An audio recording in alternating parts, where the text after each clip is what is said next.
ఇందాక ఇంట్లోకి వచ్చి వారి కుటుంబంతో కలిసి ఒక అద్భుతమైనటువంటి సాక్ష్యాన్ని వారు పంచుకున్నారు. ఏంటి ఆ సాక్ష్యం అంటే, చాలా సంవత్సరాల నుంచి వారికి రావాల్సినటువంటి ఆస్తి పంపకములో ఇండ్లు వారి రక్త సంబంధి ఆక్రమించుకొని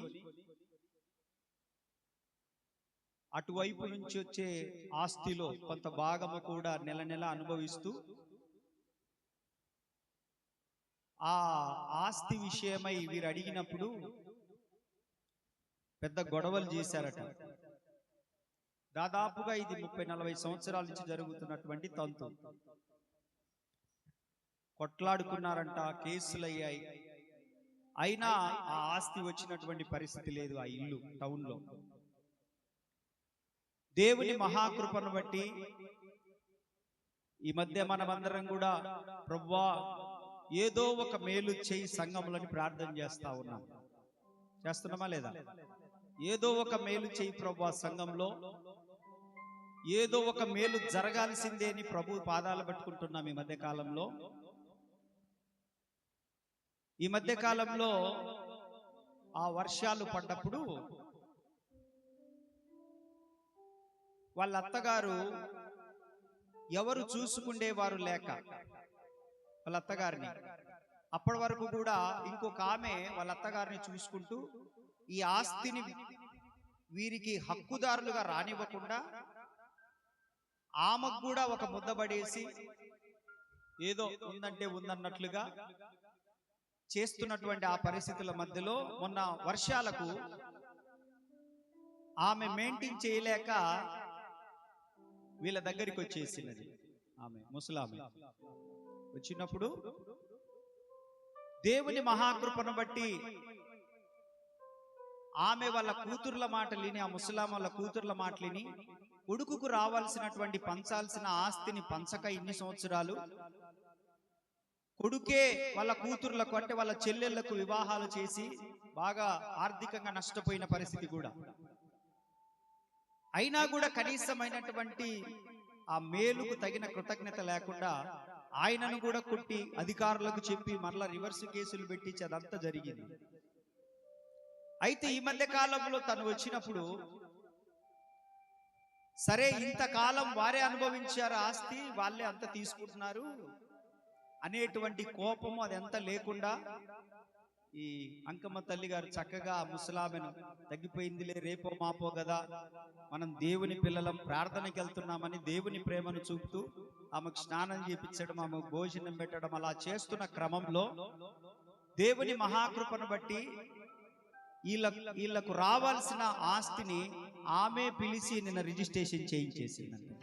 30-40 సంవత్సరాల నుంచి ఆగిపోయిన ఆశీర్వాదము ఈ మాసంలో దేవుడు గొప్పగా చేశాడు. కొడు చప్పట్లు గట్టిగా.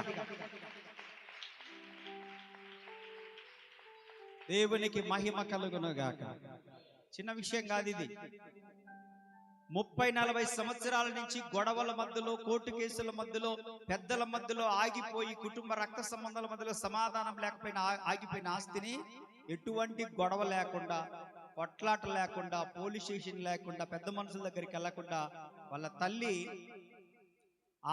ఆమె తోటి మాట్లాడి ఆయన పేరు మీదకి రావాల్సినటువంటి ఇల్లు మొత్తం రాసిచ్చేసింది. దేవునికి స్తోత్రం.